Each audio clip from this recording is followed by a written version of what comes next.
নমস্কার বন্ধুরা, তন্হির পাকশালাতে সবাইকে স্বাগত। শীতকালে বাজারে প্রচুর পরিমাণে সবুজ শাকসবজি পাওয়া যায়, আর এই সবুজ শাকসবজি দিয়ে আমরা তো নানান রকম রেসিপি বাড়িতে বানিয়ে খেয়ে থাকি। আজকে আমি আপনাদের সঙ্গে শেয়ার করছি হারা ভরা কাবাবের রেসিপি, আর এটা হবে সম্পূর্ণ নিরামিষ। এই হারা ভরা কাবাবের জন্য নিয়েছি এখানে এক বান্ডিল পালং শাক আর 500 গ্রাম পরিমাণে মটরশুঁটি। মটরশুঁটি ছাড়িয়ে নেওয়ার পর কিন্তু 500 গ্রাম হয়েছে। রান্নাটা করবার জন্য কড়াইতে দিয়ে দিলাম 1 কাপ পরিমাণে জল। জলের মধ্যে 500 গ্রাম কড়াইশুঁটি দিয়ে দিলাম, আর পালং শাকের গোড়াটা কেটে নিয়ে শাকগুলোকে খুব ভালো করে ধুয়ে কড়াইয়ের মধ্যে দিয়ে দেব। আর শাক কোচাবার প্রয়োজন নেই, বড় বড় থাকলেও কোনো সমস্যা নেই। তবে আপনাদের যদি মনে হয় শাকটাকে একটু ছোট করে নেবেন তাহলে সেটাও করতে পারেন। শাকগুলোকে ধুয়ে নিয়ে আমি কড়াইয়ের মধ্যে দিয়ে দিলাম। এবারে গ্যাসের ফ্লেমটাকে হাইতে করে দিয়ে জাস্ট মিনিট 3-4 আমরা পালং শাকটাকে একটু ব্লাঞ্চ করে নেব। আগে মটরশুঁটিগুলোকে 5 মিনিট সেদ্ধ করে নিয়েছিলাম, আর পরে পালং শাকগুলোকে 3 মিনিট একটু ভাপিয়ে নিলাম। খুব বেশিক্ষণ সময় ধরে কিন্তু পালং শাক সেদ্ধ করবার প্রয়োজন নেই।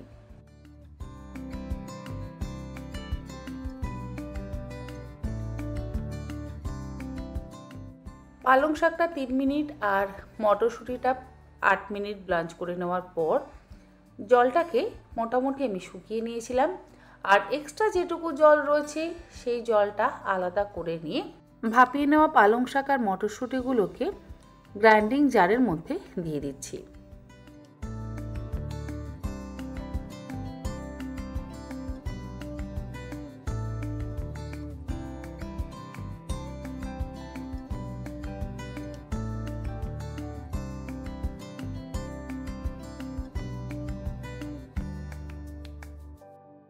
এরই মধ্যে দিয়ে দেব 3টে কাঁচা লঙ্কা। ঝালের পরিমাণ আপনারা অবশ্যই নিজেদের স্বাদ অনুসারে ব্যবহার করবেন। আর যেহেতু সম্পূর্ণ নিরামিষ, সেই জন্য এর মধ্যে কিন্তু কোনো রকম পেঁয়াজ রসুনের ব্যবহার করব না। 1 মুঠো ফ্রেশ ধনেপাতাও এর মধ্যে দিয়ে দিচ্ছি, আর দিচ্ছি 1/2 ইঞ্চি টুকরো করে কেটে নেওয়া আদা। এবারে সমস্ত কিছু একসাথে খুব ভালো করে ব্লেন্ড করে নেব। জলের ব্যবহার একেবারেই করব না। সমস্ত কিছু খুব ভালোভাবে বেটে নেওয়া হয়ে যাওয়ার পর একটা বড় বাটির মধ্যে ঢেলে নিচ্ছি। একটা বড় সাইজের সেদ্ধ আলু গ্রেটারের সাহায্যে গ্রেট করে নিয়ে এর মধ্যে দিয়ে দিচ্ছি। আলু দিলে বাইন্ডিংয়েও সাহায্য হবে আর একটু নরমও হবে। 50 গ্রাম পরিমাণে পনির এর মধ্যে গ্রেট করে দিচ্ছি।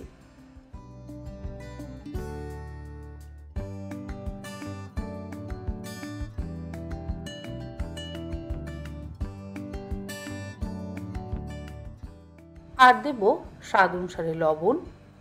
2 চা চামচ পরিমাণে দিয়ে দিচ্ছি চিনি। 2 চা চামচ পরিমাণে দিয়ে দিলাম ভাজা মশলার গুঁড়ো। 1/2 চা চামচ দিয়ে দিলাম শাহি গরম মশলার গুঁড়ো। 1/4 কাপ পরিমাণে দিয়ে দিলাম পাউরুটির গুঁড়ো। এবার এই সমস্ত কিছু একসাথে খুব ভালো করে মেখে নিচ্ছি।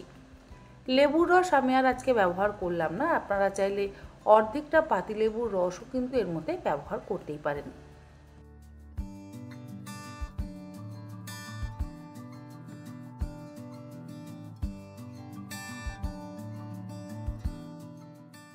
মিশ্রণটা যেহেতু একটু বেশি নরম আছে, সেই জন্য আমি আরও 1/4 কাপ পরিমাণে ব্রেড ক্রাম এর মধ্যে দিয়ে দিচ্ছি।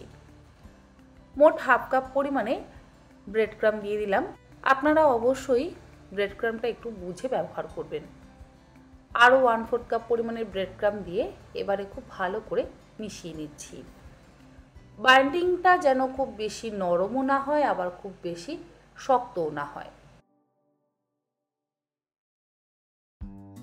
কাবাবের মিশ্রণটা খুব ভালো করে মাখা হয়ে যাওয়ার পর এবারে হাতে গোল গোল করে শেপ দিয়ে নেব। আর গোল গোল করে শেপ দিয়ে নেওয়ার পর এইরকম টিকিয়ার মতন চ্যাপটা চ্যাপটা করে নিচ্ছি। আপনারা কত বড় সাইজের কাবাব বানাবেন সেটা সম্পূর্ণ নির্ভর করছে আপনাদের নিজেদের উপর। এইভাবে প্রত্যেকটা হারা ভাড়া কাবাব আমরা গড়ে নেব। এরপরে ফ্রাই প্যানের মধ্যে দিয়ে দিলাম 1.5 টেবিল চামচ পরিমাণে সাদা তেল। তেলটাকে খুব ভালো করে গরম করে নেওয়ার পর একটা একটা করে কাবাব আমি ফ্রাই প্যানের মধ্যে দিয়ে দিচ্ছি। ডিপ ফ্রাই কিন্তু করব না, জাস্ট একটু শ্যালো ফ্রাই করব সাদা তেল দিয়ে। বাটারের ব্যবহার করবার প্রয়োজন নেই। আপনারা চাইলে সাদা তেলের বদলে কিন্তু সর্ষের তেল দিয়েও কাবাবগুলোকে শ্যালো ফ্রাই করতেই পারেন।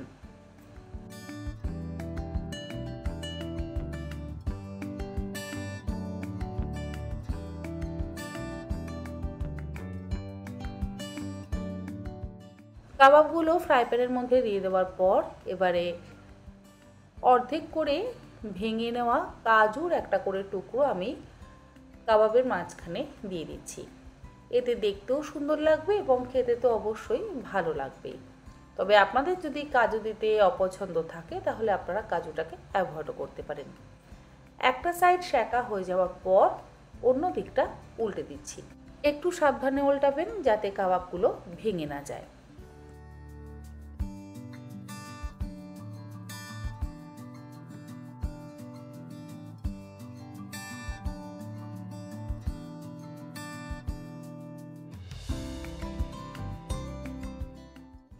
একটা সাইড 3 থেকে 4 মিনিট করে লো ফ্লেমে সেঁকে নিলেই তৈরি হয়ে যাবে হাড়া ভাড়া কাবাব।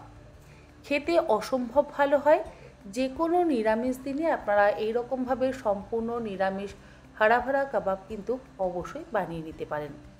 একবার আমার মতন করে এরকম বাড়িতে বানান, আশা করব আপনাদের সকলেরই ভালো লাগবে।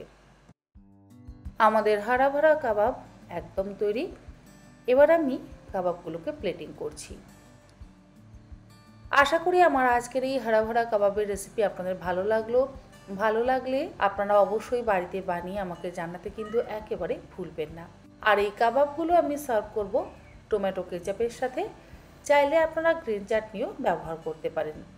আর গ্রিন চাটনিটাও যদি বানান অবশ্যই পিওর ভেজ বানাবেন, মানে রসুনের ব্যবহার না করাই ভালো, যেহেতু সম্পূর্ণ নিরামিষ রেসিপিটি এখানে হয়েছে। আজ তাহলে এই পর্যন্ত। আবার হাজির হয়ে যাব অন্যদিন অন্য কোনো রেসিপি নিয়ে।